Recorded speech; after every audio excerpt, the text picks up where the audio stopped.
Hello, and welcome to the UP Movement's virtual convening, Freedom to Dream, a Future Without Family Policing. My name is Alan Detloff, and I'm the Dean of the Graduate College of Social Work here at the University of Houston, and I will be serving as your MC today. We also invite you, if you haven't already, to introduce yourselves in the chat by telling us who you are, where you're from, any affiliations that you represent. We'd love to get to know you a little bit better. And before we begin today, we want to start by telling you just a little bit about the UP movement and our work and what you can expect from these next couple days. The UP movement is a collaborative movement that works to abolish the child welfare system, which we more accurately describe as the family policing system. We use the term family policing system because we believe this term more accurately captures the roles the system plays in the lives of families, which include surveillance, regulation, and punishment, all roles associated with policing rather than children's welfare. UPN began our work in 2020, and we're honored to be part of the much broader movement to abolish not only family policing, but also all aspects of the broader carceral state. We began UPN to elevate the conversation about the harms of the family policing system and the need for abolition. And we've worked to build awareness of this broader movement with the hopes of building the political will that is necessary to bring about the changes we hope to see. Every year, the family policing system forcibly separates over 250,000 children from their parents. A disproportionate number of these children are Black, and a disproportionate number of these children are poor. Many of these children will never see their families again, as their parents' legal rights to them will be permanently severed. So year after year, Black families are destroyed, and year after year, this destruction occurs with little public acknowledgement or concern. UPEND exists to change that. We do this work because we know the family policing system does not keep children safe. We do this work because we know that the practice of forcibly separating Black children from their families originated in human chattel slavery for the purpose of maintaining the oppression of Black families and for the purpose of maintaining a system of white supremacy upon which this country was founded. And we do this work because we know today's family policing system originated from this history and exists for the same purpose. So we strive for abolition now. We cannot continue to implement the same reforms again and again and expect different outcomes. And we can't continue to invest countless resources in a harmful racist system and expect that system to produce anything other than harmful racist outcomes. It's time for all of us to collectively aspire for more. Since UPN began, we've released two major publications, both of which can be found on our website. The first is our foundational ideas document titled How We End Up, A Future Without Family Policing. And in this document, we lay out our vision for abolition and the steps we can all start to take today to move toward abolition of the family police. Then over this last year, we took an exploration into the carceral logic that undergirds the family policing system and how that manifests through the functions of surveillance, regulation, and punishment. That document, titled Help Is Not on the Way, How Family Policing Perpetuates State-Directed Terror, was released this past summer, and after our keynote today, you'll get to hear from the authors of that paper. Then tomorrow, we'll turn our attention to imagining. Instead of the carceral logic that exists today, what is the future we wish to see, and how do we go about building that future? At UPEND, we're committed to ensuring that all of our resources and events are free to everyone. Everything that UPEND does will always be free. And as we continue to grow, we're also committed to transparency and accountability. Although UPEND is a national movement, we're housed here at the University of Houston Graduate College of Social Work as an academic initiative that's funded entirely through grants and donations. We rely solely on the generosity of individuals and organizations to support and grow our work. And since we launched in 2020, we've been learning what it takes to sustain and grow UPEND. And this coming February, you can expect our first impact report that will detail our stewardship of the support we receive. Your presence here today, the exciting conversation we're about to have, is evidence of how the movement to abolish family policing is building. We've received messages from people all over the country and even from other countries that are watching today. So here's the invitation. If what you experience at this convening makes an impact on you personally, professionally, or politically, you can make a gift to support our work at upandmovement.org/donate. What we're proposing, ending the reach and harm of the family policing system, imagining a safer future, it's going to take all of us. So thank you for being here with us, and thank you for your support. And now I'm incredibly excited to introduce our moderator and our keynote speaker this morning. First, our moderator, Joyce McMillan. Joyce McMillan is a thought leader, advocate, activist, community organizer, and educator. Her mission is to remove systemic barriers in communities of color by bringing awareness to the racial disparities in systems where people of color are disproportionately affected. She's the founder and executive director of JMAC for Families, an organization that seeks to abolish the current punitive child welfare system and to strengthen the systems of support that keep families and communities together. Thank you, Joyce. It's an honor for you to be with us today. Thank you. And now for our keynote speaker, please welcome Angela Davis. Angela Davis is a founding member of Critical Resistance, a national organization dedicated to the dismantling of the prison industrial complex. Through her activism and scholarship over many decades, Angela Davis has been deeply involved in movements for social justice around the world. Her work as an educator, both at the university level and in the larger public sphere, has always emphasized the importance of building communities of struggle for economic, racial, and gender justice. Angela Davis is the author of 10 books and has lectured throughout the United States, as well as Europe, Africa, Asia, Australia, and South America. Her most recent book, Abolition, Feminism Now, was just released this past year. In her work, she draws upon her own experiences in the early 70s as a person who spent 18 months in jail and on trial after being placed on the FBI's 10 most wanted list. And like many educators, Professor Davis is especially concerned with the tendency to devote more resources and attention to the prison system than to educational institutions. Having helped to popularize the notion of a prison industrial complex, she now urges her audiences to think seriously about the future possibility of a world where prisons and to help without prisons and to help forge a 21st century abolitionist movement. Thank you, Professor Davis. It's an honor for you to be with us this morning. Thank you so much for inviting me. Joyce, I'll turn it over to you. I'll begin by saying thank you, UpN, for inviting Angela Davis to be a part of this platform and for giving me the opportunity to moderate this conversation and have myself and the many viewers on learn from this iconic person today. I will start with an abolition feminist now. You and your co-authors stated, abolition is unimaginable without radical, anti-capitalist, anti-racist, decolonial, queer feminism. Can you talk more about why abolition must be feminist and why feminism must be abolitionist? Well, first of all, it's important to point out that we are not using the term feminism as an all-embracing term. We're not referring to certain kinds of feminisms. We're not referring to carceral feminism, for example. We think that that abolition really requires feminism, requires radical, as you said, anti-capitalist, anti-racist, decolonial, queer feminism, because this allows us to develop the most intersectional approach possible. And as we began to look at the evolution of abolition in the late the late 20th and early 21st century, we realized that at that time, most people thought of prison issues and police issues of police violence as primarily affecting men. And what radical Black feminists, women of color feminists recognized was that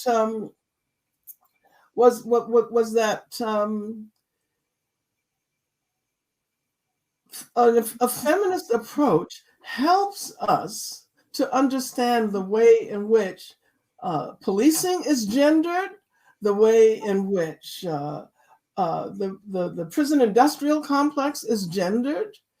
And as a matter of fact, we began to realize that if we focus on populations that are usually considered to be marginal within the prison system, if we focus on women, if we focus on trans prisoners, if we focus on people who are gender non-conforming, we get a more we get a richer and more interesting and more expansive notion of what carcerality does. And so when we say feminist, we're not talking about relying on an analysis that primarily affects women, but rather what we're saying is that if we look at marginal populations in the prison system, women, trans prisoners, etc., then we get a fuller sense of the work of the carceral system and how it affects everyone of all genders. And besides, Absolutely. and let me say, and besides, and I think we know this, Joyce, that if you look at any movement in our history, women have always been the ones who have been the backbone of that movement.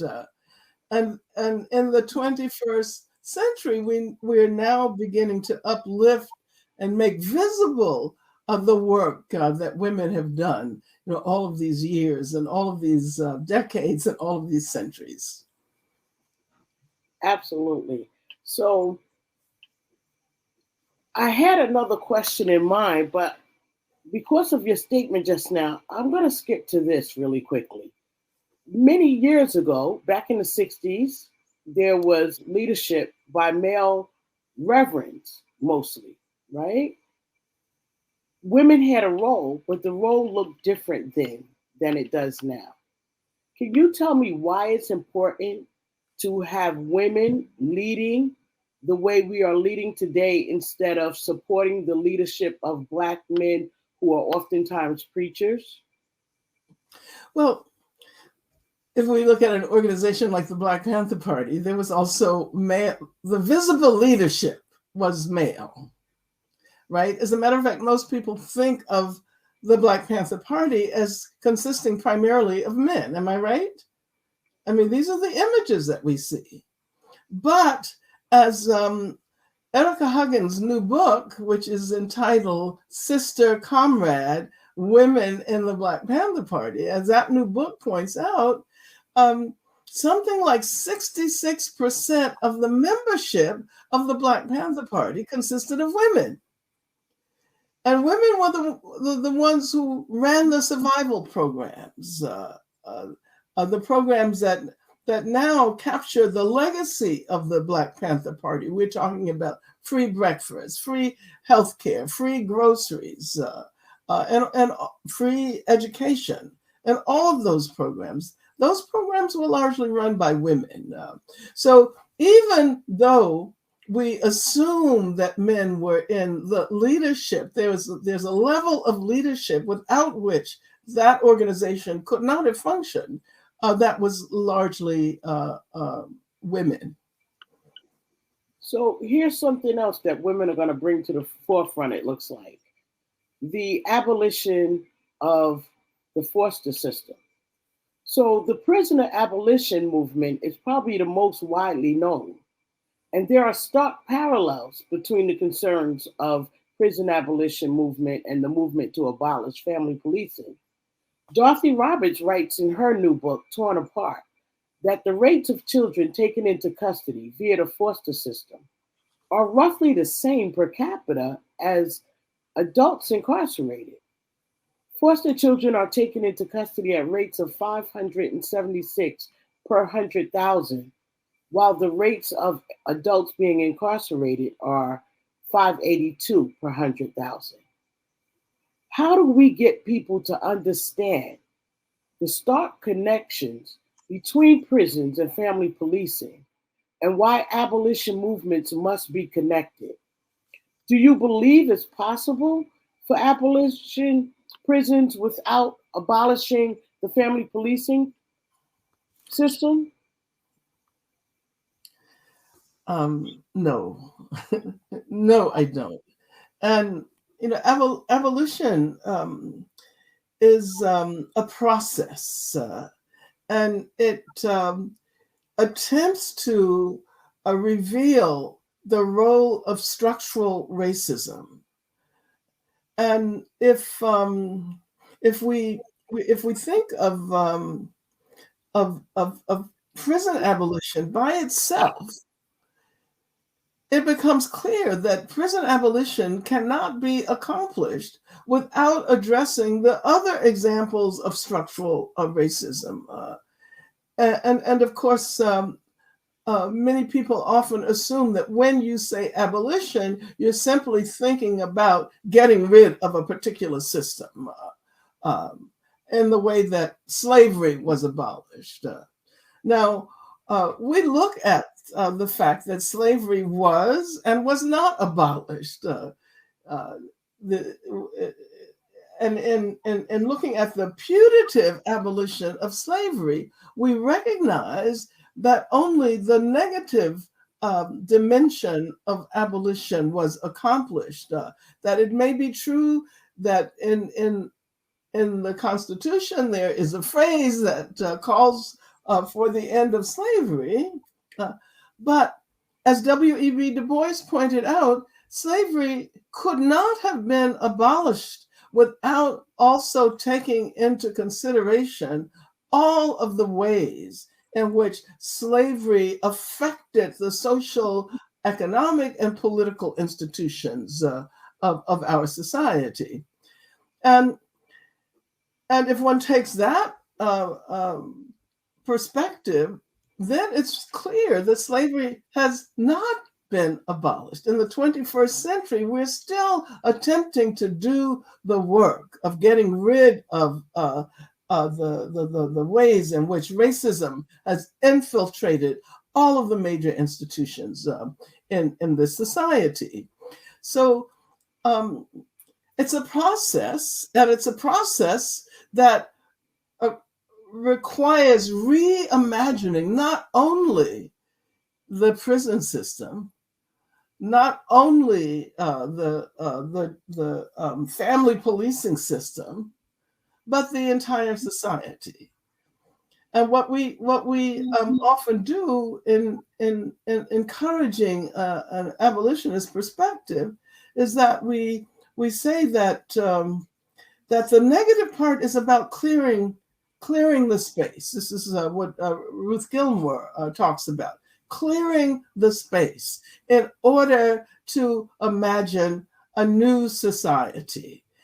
And the question is not so much how to deal with this discrete institution, the prison system, the policing system, the family policing system, but the question is how to recreate a society that no longer has need of these racist and repressive institutions. And so that is a huge project. And in that sense, we have to address, all of the institutions that rely on a carceral logic, and especially the family policing system. Absolutely. I mean, even when we look at the healthcare system, which is supposed to be a place where you can get help, right? And we see the racism in that and the rate that Black mothers die during the birthing process and so forth and so on. Given the time that you've been organizing and teaching, there's a lot of history in abolition feminism now.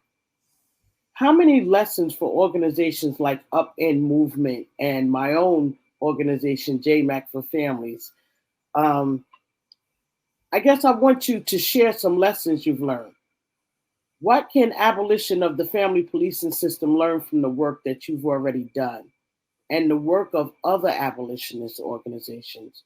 What should we be doing differently, not to repeat some of the same mistakes or things that didn't really get us what we wanted? What should we build on? Well, sometimes we have to experiment. And I think that's so important. We have to use the imagination. And we may not get there the first time. But in the process of moving along that trajectory, we will recognize other things that we had failed to understand. So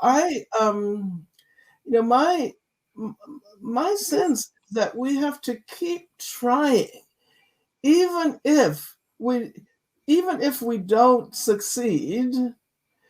That process is important. That process of reimagining and experimenting, and of course, as someone who's been involved in socialist and communist movements for virtually all of my life, I think that in order to create a society that will no longer rely on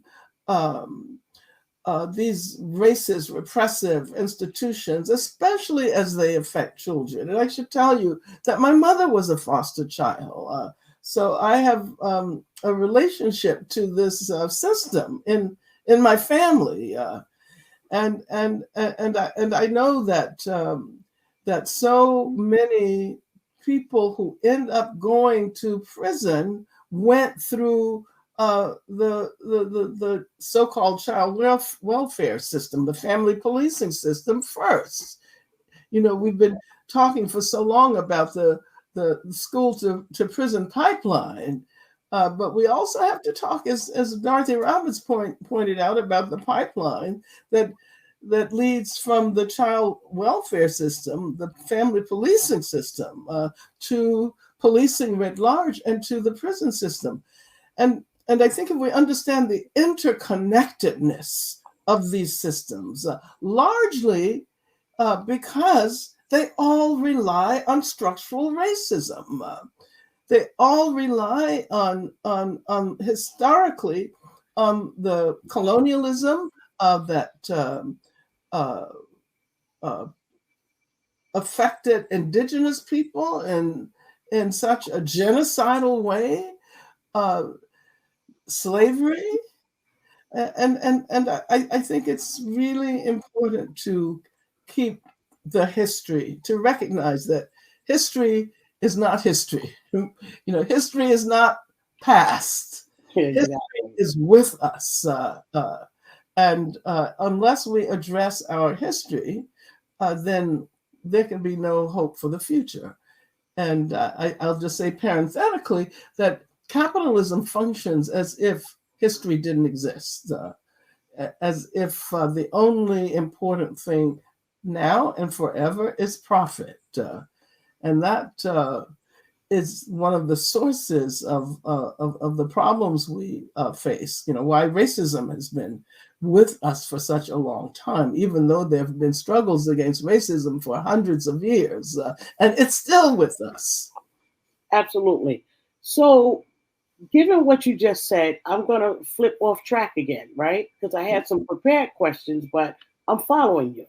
And so, taking in and trying to digest what you just said, I have a personal belief that people who are not impacted by any of these systems and who don't understand the policing of Black bodies from the park to the grocery store, through the hospital, in the school system, and everywhere else where you find a Black body, there's some type of policing and preparation for system involvement.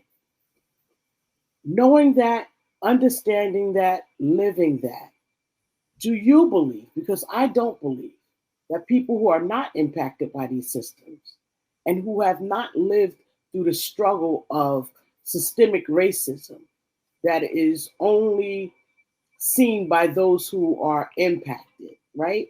In its true form, right? Can they lead? Or will they have to take a back seat and allow those of us who've been impacted to be the leaders?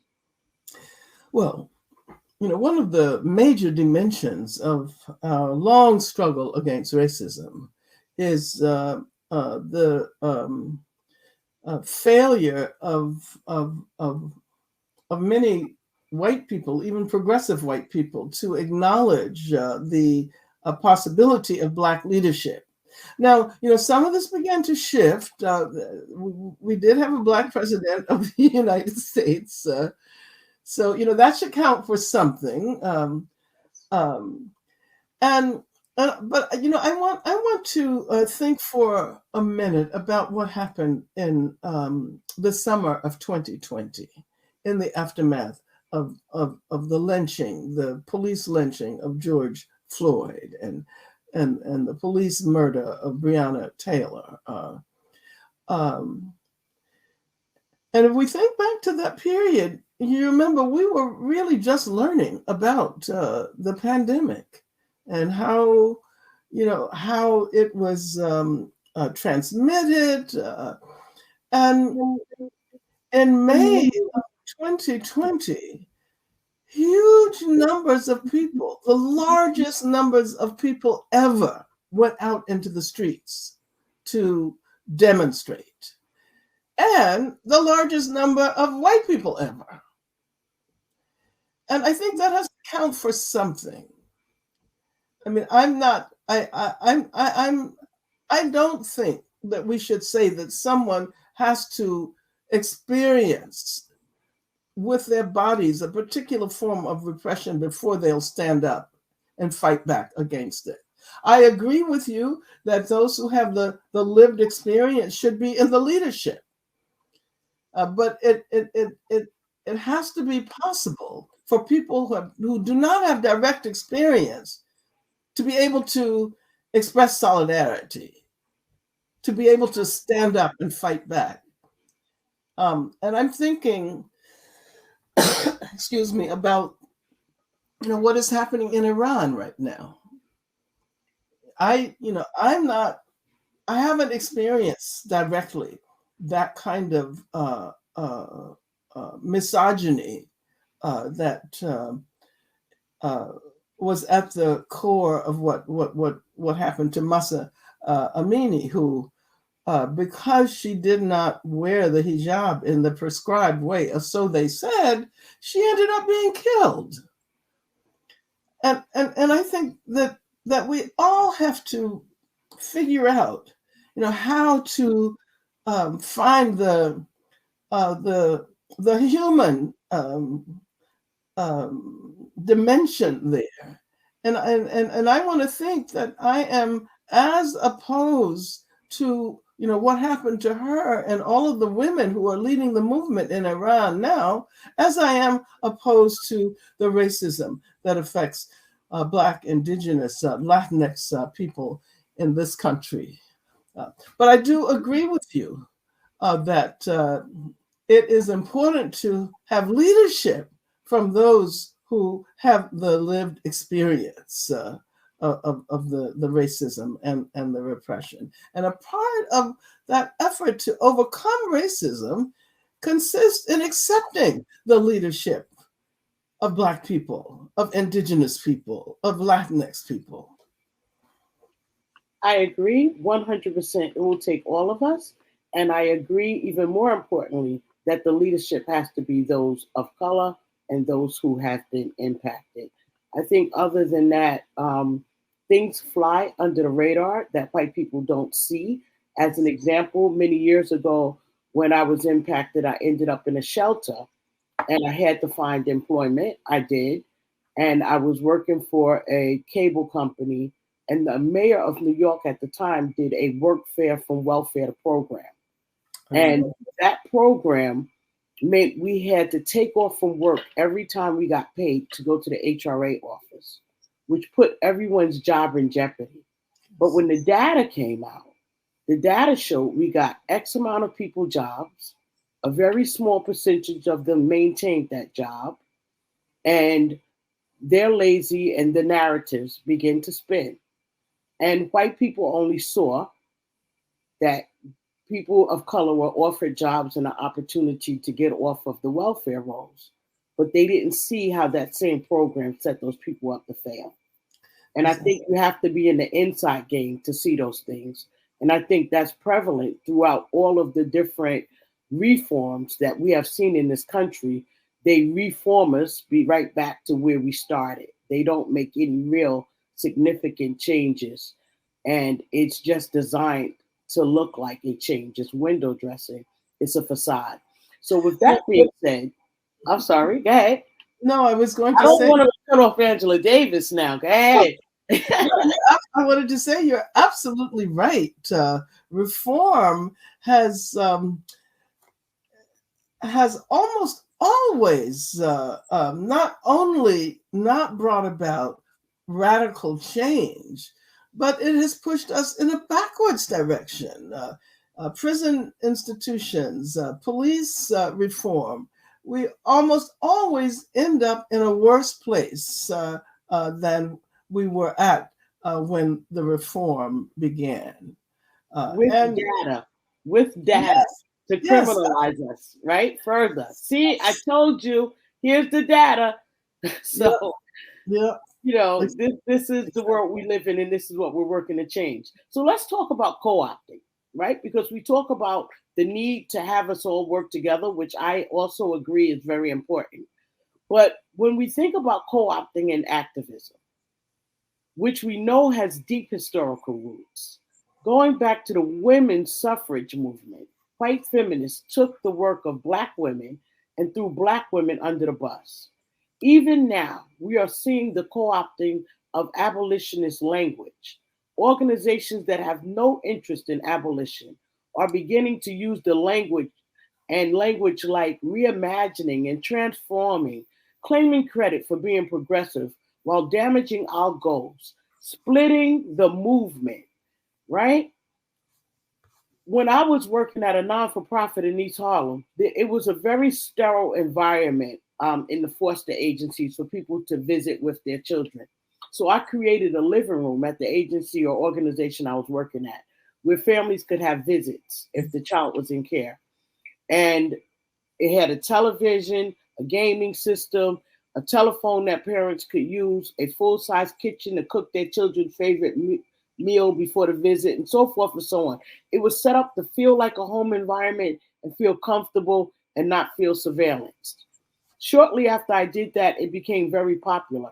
And our local foster agencies and our local CPS offices changed the name of their visits from visits that look like prison visits, right? Sterile prison visits, to family time, because that's what I called it at my organization. The problem is they use the language of family time, but the visits look the same. They never change nothing about how the families experience that visit. So co-opting is something that can be dangerous because, again, on the surface, it looks like we've done something to make change when nothing has changed at all. How do you manage this co-opting of language? I mean, I'm sure people have copied in what some would say is a flattering way, but has used it to prevent people from really understanding what the real change was. Who claims to be allies and the harm that they do in our movement when they co-opt our language without doing the work? Yeah, that's a complicated question because we see this over and over again, don't we? And as a matter of fact, when I look at how the language of diversity, which many people assume was very progressive in the beginning, has been used oftentimes to shut down more progressive and more radical approaches.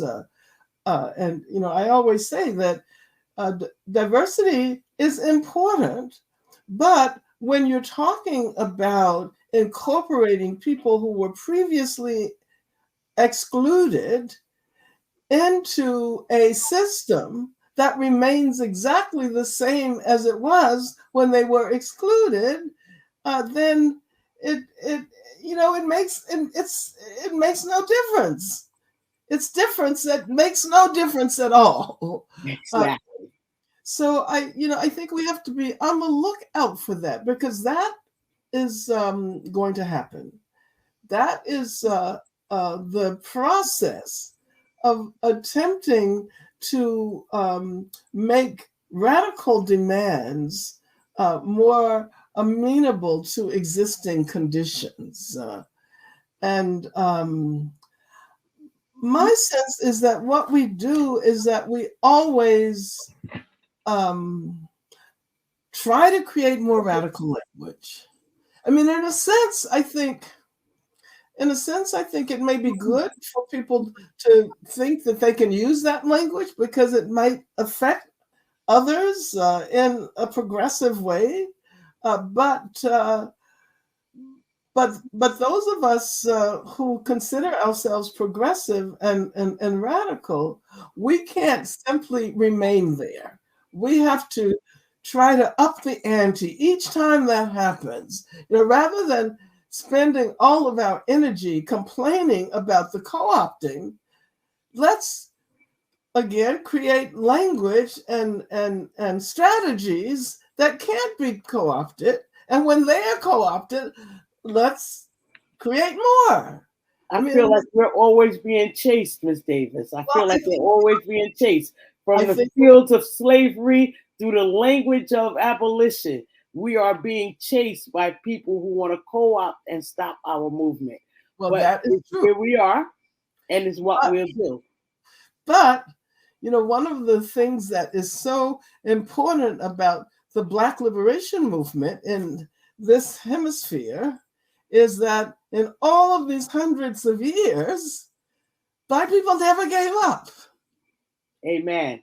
As many times as our ideas were co-opted, as many times as we were lured into less radical positions, at bottom, we never gave up. And I think that that is the reason why people all over the world look to the Black liberation movement in this hemisphere as indicative of what the struggle for freedom and democracy is all about in the world. We cannot give up. We cannot give up. We have to. You will not. I won't. You won't. And that sense that the struggle continues, that we don't know how much longer it will last, how many more decades, how many more centuries. But in a sense, I think that there'll always be something to fight for. So I've come to the conclusion that freedom is more the destiny. It's not it's the journey, right? It's not where we end up. Because I don't think we should imagine ending up somewhere where we can stop and where we say, oh, freedom has been achieved. I think there are always going to be other ways of continuing to move along the path toward freedom. I love it. I love it. We can live Black joy just through doing this work and continuing the fight. So I think we have time for about 2 more questions. So UPN has spent the last year exploring carceral logic. I want to read a quote from that series. Black people still exist in the afterlife of slavery. If anti-Blackness understands Black people to be in need of control and monitoring, unregulated Black reproduction becomes dangerous. Bob Marley once said, if you don't know your history, you won't know where you're coming from. We can't understand these systems without understanding the structure and the history, as you so eloquently pointed out today, right? We must understand the importance of knowing our history and connecting our history to our current situation. Once we do that, how do you believe that knowledge will transform our thinking, conversations, and movement building? Well, I think not true knowledge is always transformative, and I think of the various ways in which intellectuals, and I'm not talking primarily about university-trained intellectuals.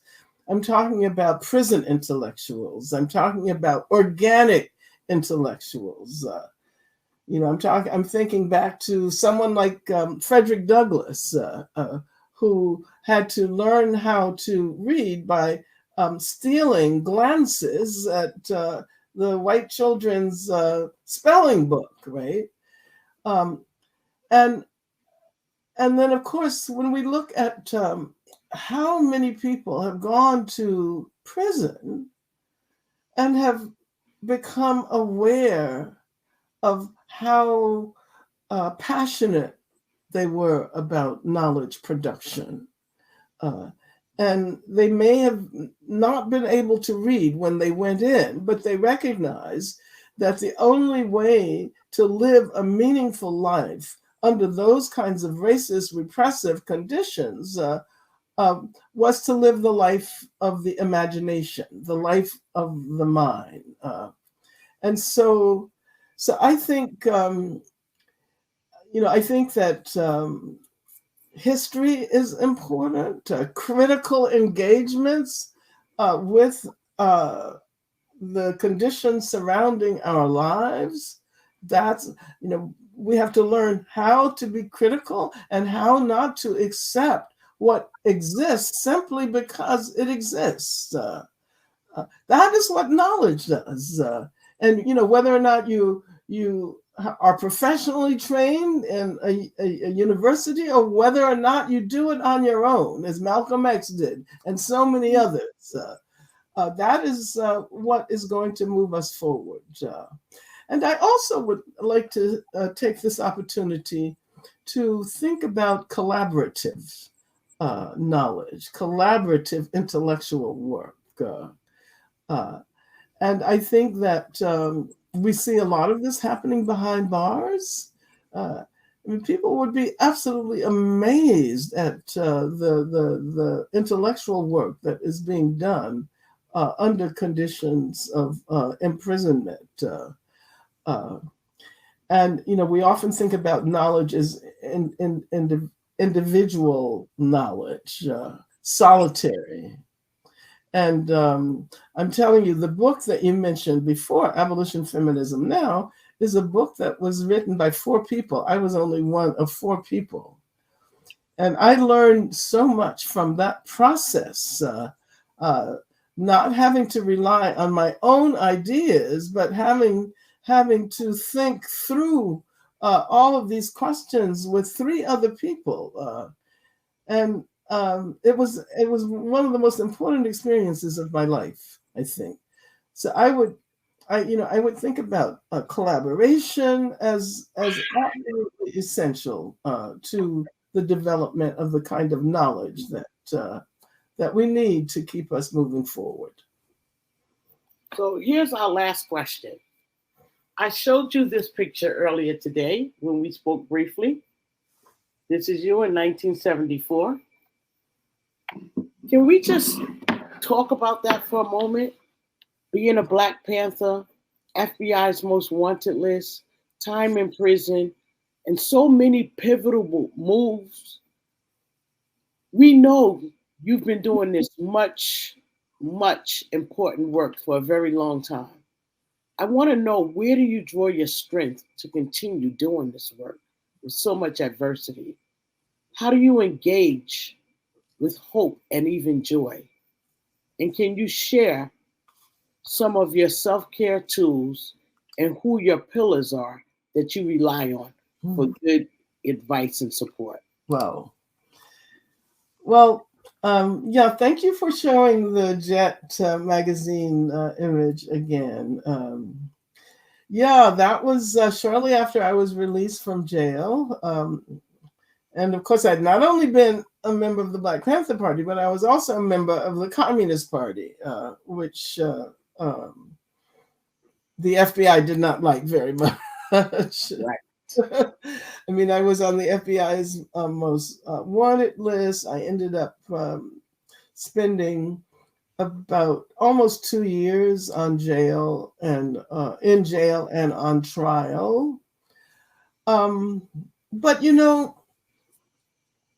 when I look back on that period, I think of the experiences behind bars more as a gift than as a period in which I suffered. Of course, there was suffering, of course, But I learned so much from the women who were behind bars. I learned so much about the fact that even though many of us had been doing prison work before, it was focused almost entirely on men.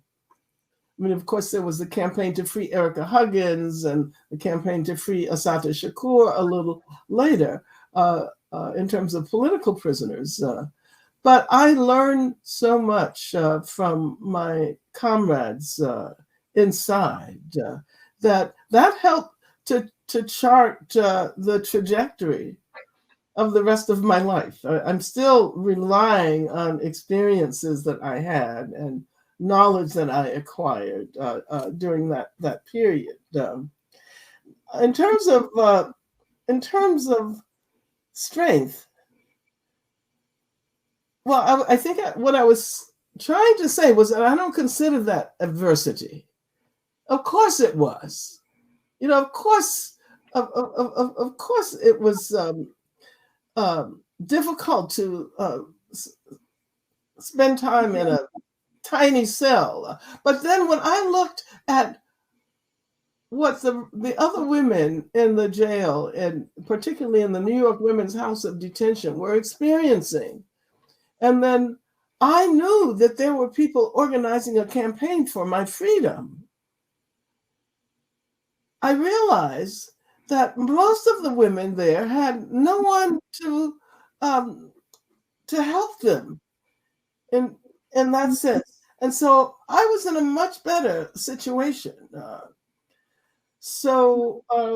As a matter of fact, when I was in jail, I asked people who had organized the committee for my freedom. It was called the National United Committee to Free Angela Davis. And so I asked them to change it to National United Committee to Free Angela Davis and all political prisoners. So I think I've really learned the value of togetherness and also of collaboration when I was in jail. I also learned self-care. Okay. Because I began to practice yoga when I was in jail. And I've talked about this many times, but I was feeling, very anxious and nothing, I didn't know. I was in solitary confinement for a good portion of the time I was behind bars.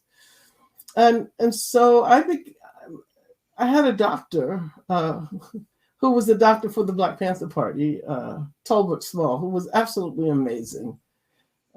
He had gone to China and had learned how to do acupuncture, and so he taught me how to use needles to lessen my anxiety. And he also brought me a book and told me that I really had to learn how to practice yoga and meditation. And given the fact that I had all the time in the world, I got to the point where I could do 10-minute headstand meditations. And I always think back, I still practice yoga today as an element of self-care. I do yoga, I do Pilates, I do other physical and spiritual practices, for the body, the spirit, the mind. But that period allowed me to recognize that we can endure whatever if we know how to share it with others, and if we know how to engage in the kinds of practices that keep us spiritually and physically and mentally safe. Absolutely. It's about not carrying too much luggage at one time by yourself. There's others you can share it. So it looks like we got one more question that we can get in. I think we have about 7 minutes here. In August, I went to Geneva to expose the anti-Blackness throughout systems in America, such as the prison industrial complex, family policing, and all the systems that have held generations of Black people in bondage.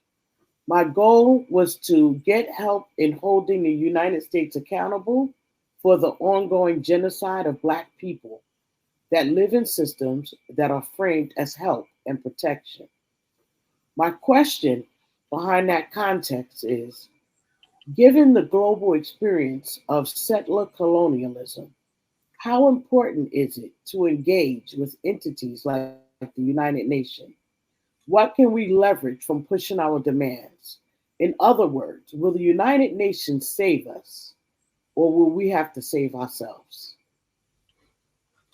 Well, I think it is important to use the existing international instruments that exist, but I don't know whether the United Nations is going to save us. I don't think the United Nations will save us. Let me put it that way. But I do think that we should use the whatever instruments exist that allow us to make connections with people in other parts of the world. And of course, there's a long history. Paul Robeson went to the United Nations with Patterson's petition against genocide in 1954, right? And later, Lennox Hines in the 1990s or whenever it was, also presented a petition against genocide to the United Nations. But I also think that we can make connections with people in other parts of the world outside of the structure of the United Nations. I don't think that the United Nations has to structure all of our connections. And as an activist, as a scholar and activist, I try to learn from people all over. I'm, thinking about Brazil, and Brazil has an election coming up right now, and we know that Black women have been really prominent in beginning to shift the narrative in Brazil, and I think that we learn a great deal from those who were inspired by Marielle Franco. I've learned from struggles in Colombia, and as a matter of fact, a young woman by the name of Francia Marquez I met her maybe about 12 years ago, and she was an activist trying to save her people from being evicted by the government because there was gold on the land that her community owned.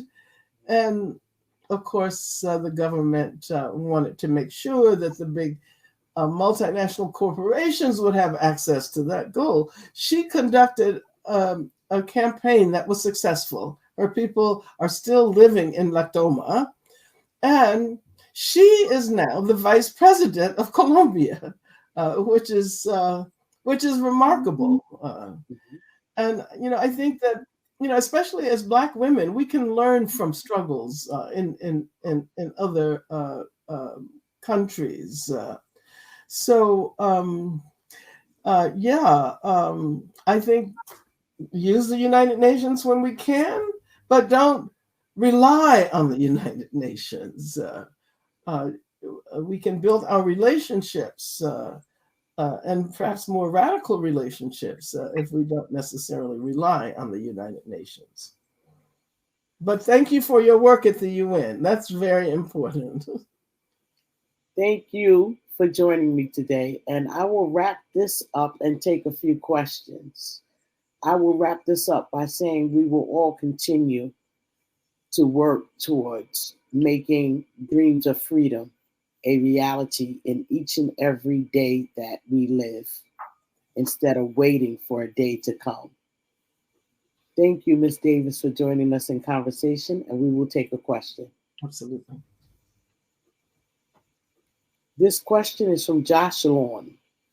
I'd love to hear advice from Angela for doc students engaging with academia can continue to advance abolitionist praxis alongside the community. Well, my sense has always been that knowledge is important precisely because it helps to transform the world. And if knowledge doesn't really make a difference, then what good is it? So I've never had a problem with crossing those boundaries, town gown boundaries, university community boundaries. I've always seen myself as helping to create terrains of struggle wherever, whether it be in the larger community or whether it be on the campus. But I can say that I am really happy to learn about the social welfare department at the University of Houston, and about the fact that you're moving in a progressive direction as opposed to accepting the carceral logic that has defined social work for so long.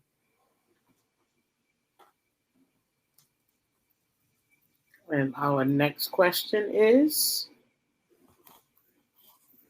this is from Bethany Matson. This reminds me so much of how social workers absolutely are obligated to divest from family policing systems full, both academically and professionally. I love that this is happening in UH, but every school of social work should be abolishing their connection and work to these systems. And social workers should not be in these roles at all. The field is so backwards. I hate that they keep calling it the field because, again, everything's so connected to slavery. But I'm going to let you answer the question. Okay. Yeah. I mean, I totally agree with the person who raised the issue. What was her name again? Bethany Matson. Bethany. I totally agree with Bethany. Historically, social work was considered a radical profession. As a matter of fact, my mother became a teacher, but she also wanted to become a social worker because that was how people made change in those days. And somehow social work got caught up with, what Dorothy Roberts calls the, family policing, and lost its capacity to engage with radical social change. So I'm totally happy to hear about the University of Houston, and I think we all need to get that message out. And I will do my best to in terms of speaking with people who are in other programs and I guess I shouldn't say fields, who are in other programs and who can push those programs to become to adopt more radical intellectual strategies, but also connections with people in the community. What I would ask, I always have an ask. Professor Davis, my ask would be, as you share that information, that you remind them some cops are called caseworkers. That's what I say. Yes. Because they call themselves social workers and caseworkers, but they're doing the work of the police. And so just remind them, because the name is a caseworker and they have on a vest, does not mean they're not doing police investigations. Next question, please. Kelsey Arias, speaking as a social work and professor, are there main conversations you see needing to be brought into the classroom when it comes to ending human services and the non-for-profit industrial complex intertwined with family policing systems. Example, overturning the Child Abuse Prevention and Treatment Act. Thank you for creating the space. You're welcome, Elsie. Up in, shout out. Yes, Kelsey, thank you so much for that question. Certainly there are ways in which we have to create possibilities for critical engagements and resistance to prevailing narratives. And I'm thinking about the history of social work. Social work has a radical history. As I pointed out, my mother, who was a member of the Southern Negro Youth Congress, and it was a radical Black organization, her first choice was to become a social worker. She became a teacher instead. And here we are, 50, 75 years later, and we see that social work has developed this or has been infected with the kind of carceral logic that prevents people who are social workers from doing the work that needs to be done in order to change this society. And I am so thankful to Dorothy Roberts for doing this work for such a long time, but especially for writing the book, Torn Apart. And that is a book I would suggest that every single social worker needs to read. Yes. And I would also say Killing the Black Body. Well, yes, Killing the Black Body. Right, where we started at 25 years ago. Next question.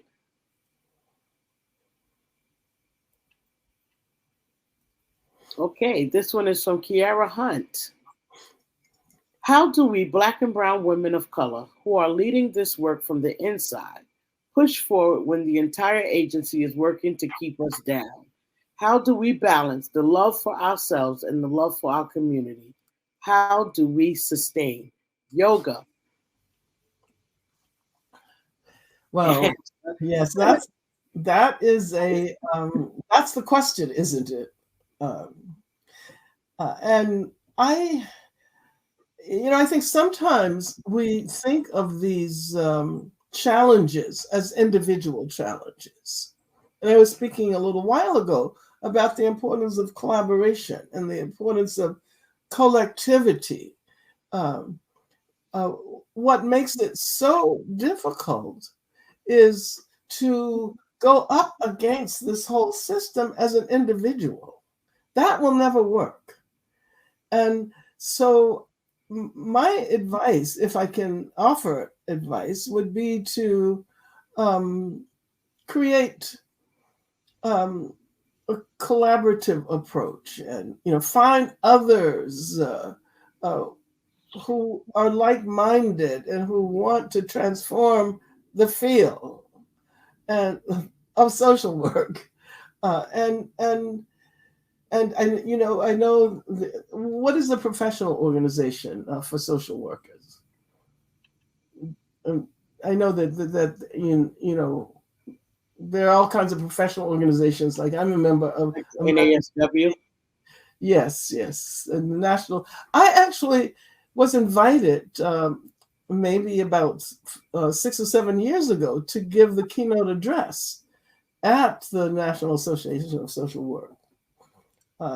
And I was very impressed that people were willing to think seriously about radical perspectives and to think about the history and what it was at the beginning and what it has become and what its connections are with the whole policing structure and the structure of the prison industrial complex. I think it's going to take a lot to change, but all of us can do work, but not so much as individuals, but as groups and collectivities. And I think that's the way we bring about change. And that's going to be a wrap for today. Closing out with Professor Davis telling us how to bring about change. Through the history of America, we have shattered the bonds of Black and Brown people. It has not been the foster system that has pipelined to prison alone. Many other systems partake in the harms of Black bodies. And so we will continue to do our work and find joy each and every day in everything we do as we move forward and understand this is not going to be a destination, but a continued fight for the liberation that we see and we will one day have. Thank you, everyone, for joining us today at the Up In Movement's convening. Thank you, Dr. Davis, for being here with us today. And with that, it's a wrap, and I will turn it back to Alan. Thank you, Joyce, and thank you, Professor Davis. That was just amazing, and I can't wait to watch that over and over and write down everything you said and learn more from it. I want to particularly thank you for addressing the role of social work. Upend reaches a lot of social workers because of where we're housed at the University of Houston Graduate College of Social Work, and I know we have a large social work audience. And I've seen movement in the last couple of years with social workers starting to understand their complicity in harm and racism and violence by working in the system. But there's a very long way to go to that, and I really appreciate you adding your voice to that. So thank you very much. It's an incredible honor for you to be with us today. Joyce, thank you. You're an amazing moderator, and I'm so glad to know you.